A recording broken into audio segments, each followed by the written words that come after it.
Ko'pincha oiladagi eng kichik farzand eng kuchlisi bo'ladi, lekin odamlar uni boshqacha ko'radi. Go'yoki unda hamma narsa bor. U erka, beparvo, yashash unga oson bo'lgan, ammo ular bir narsani unutishadi. Kichik farzand ham o'z yukini o'zi ko'taradi. Faqat bu yuk ko'zga ko'rinmaydi.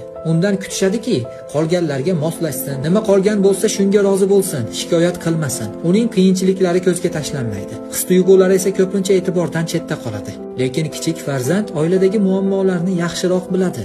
Hatto ular haqida hech kim og'iz ochmasa ham, u asta-sekin yaqinlari bir-biridan uzoqlashayotganini ko'radi va aynan u uy jim va bo'shab qolganida o'sha issiqlikni asrashga harakat qiladi. Shuning uchun agar siz oiladagi eng kichik farzand bo'lsangiz, berayotgan mehringiz uchun sizga rahmat. Agar siz oiladagi katta farzand bo'lsangiz, iltimos kichik ukangiz yoki singlingizni yodingizdan chiqarmang. Uni o'rni beqiyos.